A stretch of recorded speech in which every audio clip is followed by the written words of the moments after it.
بھی انکار نہیں کیا جا سکتا کہ پاک مخدرات توحید و رسالت صلوات اللہ علیہ کبھی یہ گوارا نہیں کر سکتی کہ ان کے پردہ تطہیر پر کسی بدبخت کی نگاہ پڑے۔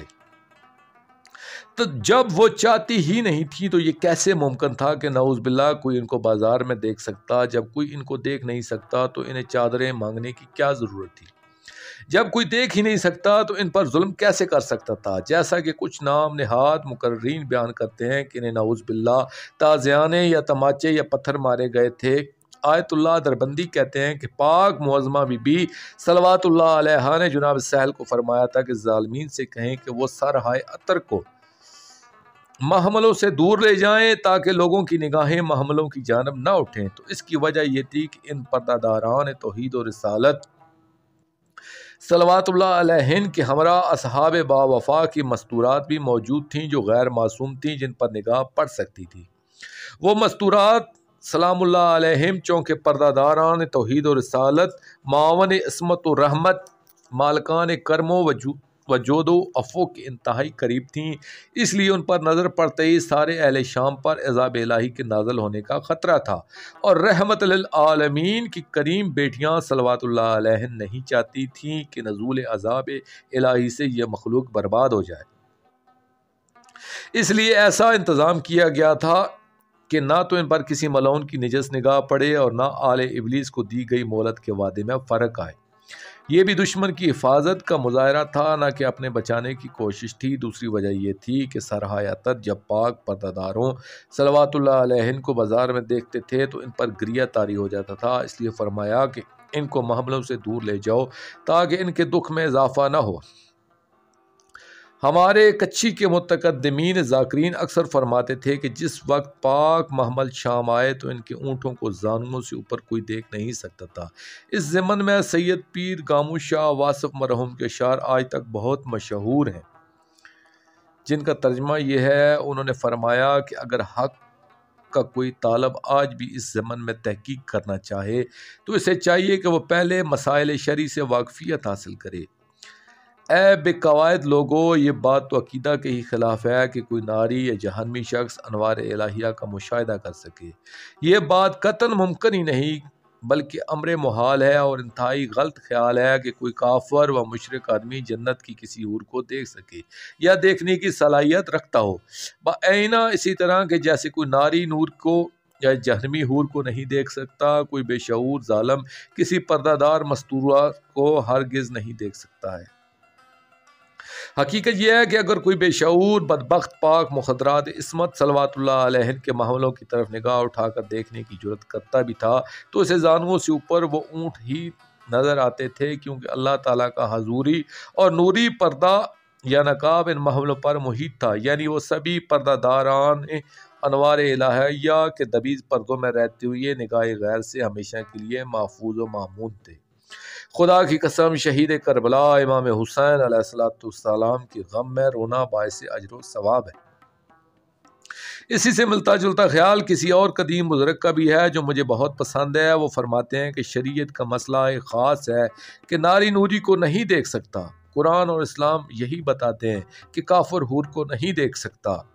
پھر یہ کیسے ممکن ہے کہ بازار میں کوئی شخص کسی پاک مستور صلوات اللہ علیہ کو دیکھ سکتا؟ جامع مسجد بنی امیہ آج کل زائرین جس جامع مسجد کو عبدالملک بن مروان ملعون کی مسجد کے طور پر جانتے ہیں، اور انہیں یہ بھی بتایا جاتا ہے کہ یہی یزید ملعون کا دربار بھی تھا۔ اجمالی طور پر اس کی تاریخ بتانا چاہتا ہوں۔ آج سے 4000 سال پہلے، یعنی کم و بیش 2000 سال قبل مسیح، شام میں آتش پرستی کا رواج تھا۔ یہی مسجد آتش پرستوں کی عبادت گاہ تھی۔ پھر جب آرامی قبیلے نے اسے فتح کیا تو انہوں نے اسے اپنی عبادت گاہ میں تبدیل کیا اور اپنے خدا کا بت یہاں رکھ دیا جس کا نام تھا خدد۔ یہاں انہوں نے کئی سال خدد خدا کی پوجا کی۔ جب مصری قوم نے آرائیوں پر فتح پائی تو انہوں نے اپنے خدا رامون اور ہامون کی پوجا اسی مسجد میں کی تھی۔ مصری قوم کے بعد پھر یونانی قوم یعنی ہلنی دور کا زمانہ آیا جو پہلی صدی عیسوی کا ہے۔ اس دور میں یہاں رومیہ یعنی ترکیوں کی حکومت قائم ہوئی۔ انہوں نے یہاں اپنے دیوتا جوپیٹر ستارہ مشتری کی عبادت شروع کر دی اور اس کے ساتھ ایرانی آتش پرست لوگ بھی برابر کی تعداد میں موجود تھے۔ اس لیے مسجد کو 2 حصوں میں تقسیم کر دیا گیا، آدھے حصہ میں آتش کدہ بنایا گیا اور آدھے حصے میں جوپیٹر کی پوجا ہوتی رہی۔ ترکی اور ایرانی اقوام میں جب عیسائیت کی تبلیغ ہوئی تو وہ لوگ 2 حصوں میں تقسیم ہو گئی، نصف عیسائی ہو گئے اور نصف آتش پرستی رہے۔ بالفاظ دیگر ایرانی قوم نے عیسائیت قبول نہیں کی اور وہ آتش پرستی رہے اور زوراسٹر زرتشت کے ماننے والے تھے، مگر جوپیٹر کے پجاری عیسائی ہو گئے، جس کی وجہ سے آدھی مسجد کلیسا گرجا بن گئی اور آدھی حصے میں آتش کدہ کی شکل قائم رہی۔ اس کلیسا کا نام قدیس سے یوحنا رکھا گیا اور اسے ماری یونا بھی کہا جاتا تھا۔ 17 ہجری میں مسلمانوں نے شام کو فتح کیا تو انہوں نے اس آتش کدہ کو ختم کر کے مسجد میں تبدیل کر دیا، مگر دوسری طرف کے کلیسا کو باقی رہنے دیا گیا۔ اس وقت یہ مسجد 35x150 میٹر رقبے میں تھی۔ فرعون شام معاویہ کے دور میں اس کی توسیع کا منصوبہ بنایا گیا اور مشورہ ہوا کہ عیسائیوں کو کلیسا کی رقم ادا کر کے اسے بھی مسجد میں شامل کر لیا جائے، مگر عیسائیوں نے انکار کر دیا اور یہ دھمکی دی بھی کہ اگر ایسا کیا گیا تو کیسے روم کی طرف سے دی جانے والی امداد بند کر دی گئی، جس کی وجہ سے مسجد کی توسیع نہ ہو سکی۔ جس وقت عبد الملک بن مروان برسر اقتدار آیا تو اس نے جبراً عیسائیوں سے کلیسا لے کر مسجد کو وسیع کیا۔ عیسائیوں کو واجبی سا معاوضہ بھی دیا گیا۔ 86 ہجری میں اس مسجد کی تعمیر نو کا کام شروع ہوا۔ اس پر 22 کروڑ دینار خرچ ہونا تھے۔ مسجد ابھی نامکمل تھی کہ ولید بن عبد الملک حکمران بنا۔ 7 سال تک آہستہ آہستہ مسجد کی تعمیر کا کام جاری رہا، جسے بعد میں سلمان بن عبد الملک نے مکمل کرایا۔ آج جو کعبے مسجد میں نظر آتے ہیں اولین زمانہ میں یہ نہیں تھے۔ مثلاً کعبۃ الغوارہ، کعبۃ الصاد اور کعبۃ النصر وغیرہ یہ بعد میں تعمیر ہوئی۔ اسی طرح کئی محراب ہیں، مثلاً امام مالک، امام شافعی اور امام ابو حنیفہ کے محراب تو یہ عباسی دور میں بنے تھے۔ مقام ابو بکر، مقام عمر وغیرہ یہ مقامات بھی بعد کے تعمیر کرتا ہے۔ مقام ابو بکر کے بارے میں روایت ہے کہ یہ مشہور اموی خطیب ابو بکر بن حرس بن کعب کے نام پہ مشہور ہوا، اور مقام عمر ابن عاص کے نام سے یزید ملعون کے آخری ایام میں مشہور ہوا۔ مقام عثمان سے پہلے سے موجود تھا کیونکہ یہاں خلیفہ عثمان کی عزاداری ہوتی تھی۔ یہاں اموی نوا خان خلیفہ عثمان کا خون آلودہ کرتا سامنے لٹکا کر اور اس کی بیوی نائلہ کی کٹی ہوئی انگلیاں سامنے رکھ کر نواخوانی کرتے تھے۔ یہ سارے شامی تیسرے خلیفہ کی ماتمداری کیا کرتے تھے۔ واقع آتش زنی، دوستو یہ بھی بتاتا چلوں کہ یہ مسجد 6 مرتبہ آتش زدگی کی لپیٹ میں آئی۔ پہلی مرتبہ یہ واقعہ نیمہ شعبان کی رات 461 ہجری میں مصری فوج کے جرنیل بدر الجمالی کی شام آمد کے موقع پر پیش آیا۔